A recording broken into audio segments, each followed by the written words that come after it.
Honorable Sri K.J. Alphons. Sir, how many minutes do I have, sir?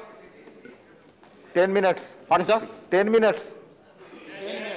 10. Can I have 15 minutes, sir? Because, thank you, sir.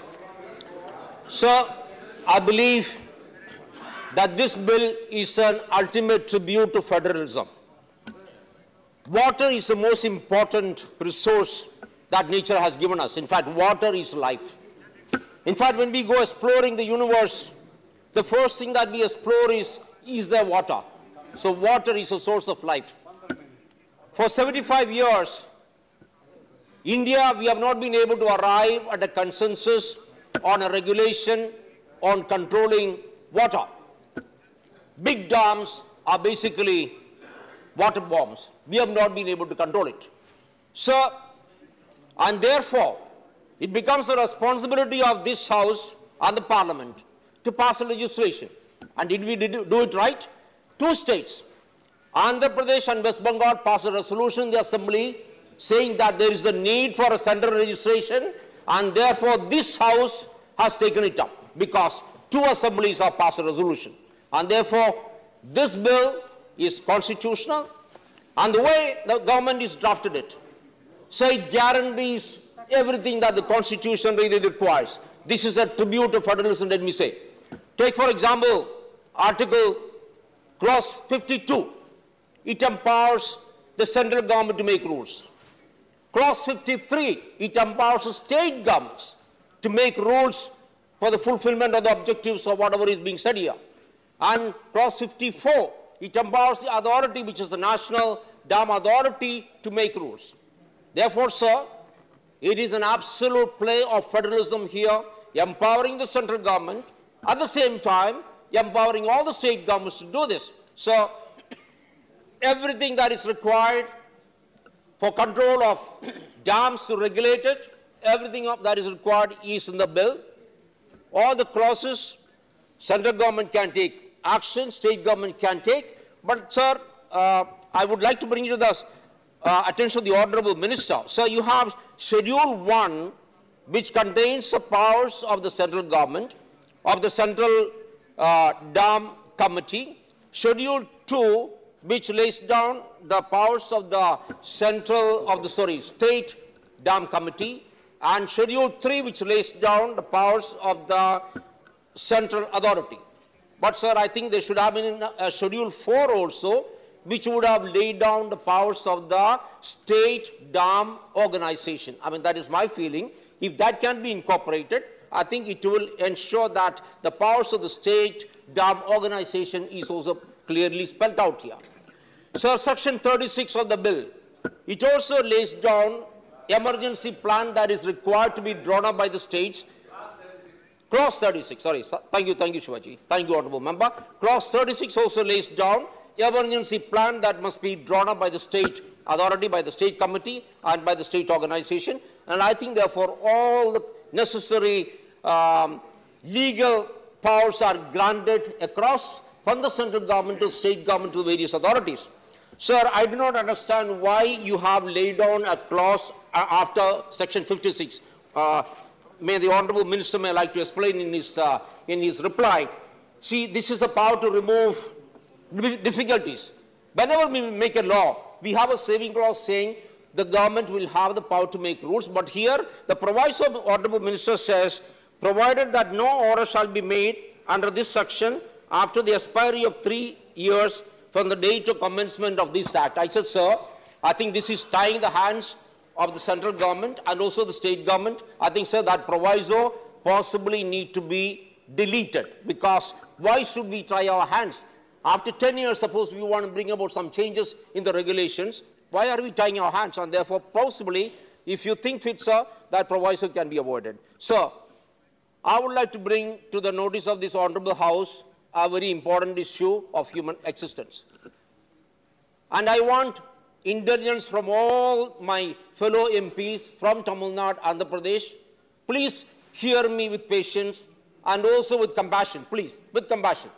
I'm just going to place facts before you regarding an issue of extreme importance.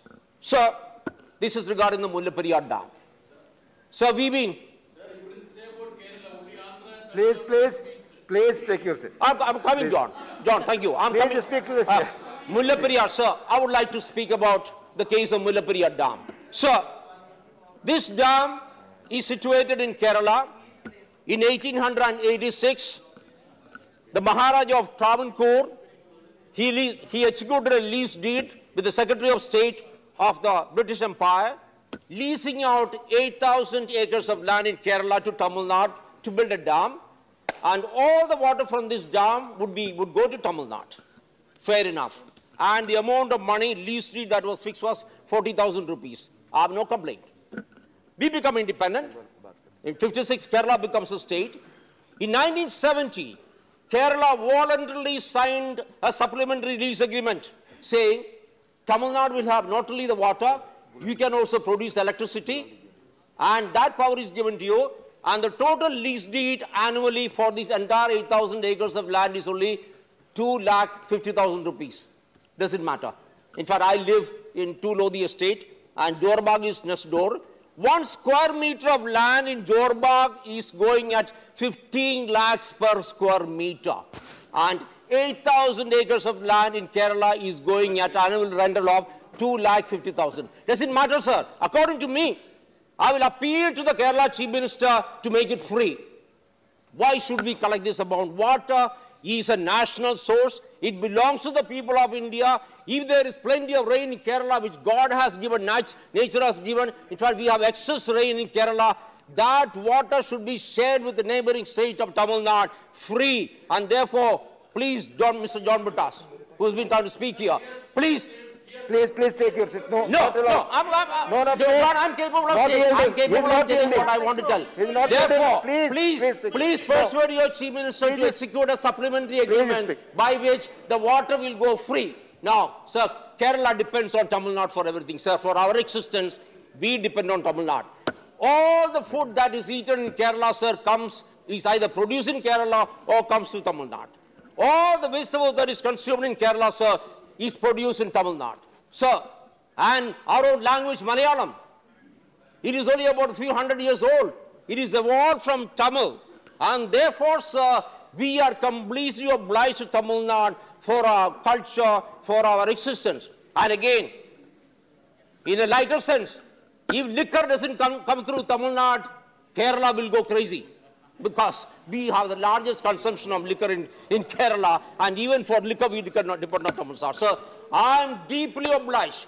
On behalf of the people of Kerala, sir, I would like to place on record my deep appreciation to Tamil Nadu. Sir, Shivaji, we have lost in the court. Supreme Court has said, sorry, you don't need a new dam, even though dam was commissioned, sir, in 1895, sir. 126-year-old dam, which is made of what? No concrete. It's a Surki dam, sir. What is Surki? Lime, egg white, and jaggery. Have you ever heard of a dam made like this? And say, you know, sir, what is the capacity? 11.27 TMC, sir. Can you imagine the capacity, the holding capacity of that dam? Sir, that dam, Supreme Court says, is safe. Sir, I have no complaints. You have won. We have lost. Kerala lost. So, in 2014 again, Supreme Court says, sir, this dam is safe. Sir, we have lost again. You won. Tamil Nadu wins. Sir, you win. Sir, my appeal to the Honorable Minister of Government is, please, sir, if this dam breaks, 5 districts of Kerala will get completely washed out. 3.5 million people will die. This will be the biggest tragedy in the history of the world. Not Hiroshima. At Hiroshima, nuclear bombing, 1,47,000 people died. At Nagasaki, sir, 70,000 people died. 73,000 people died. Sir, if this dam breaks, and mind you, sir, this lease is for 999 years, and there is no clause which says that this dam needs to be rebuilt. This is the argument of some people. We have built a dam, but there is, sir, I agree, there is no clause for reconstruction of the dam, sir. Human life, sir, human life has an expectancy. Sir, human life has an expectancy. India, please, you are not allowed. John, John, please. You are not allowed. John, please. You are spoiling our God. Please sit down. You are eating into my time. You are not allowing me to speak on behalf of the people of Kerala. Sir, there is a life expectancy for everything. Sir, we don't live to be 200 years. Sir, I think the life expectancy in Kerala is about in India is about 65 years. In South India, Kerala, possibly it's about 75 years. Sir, everything man-made has a life. Sir, how can a Surki Dam survive?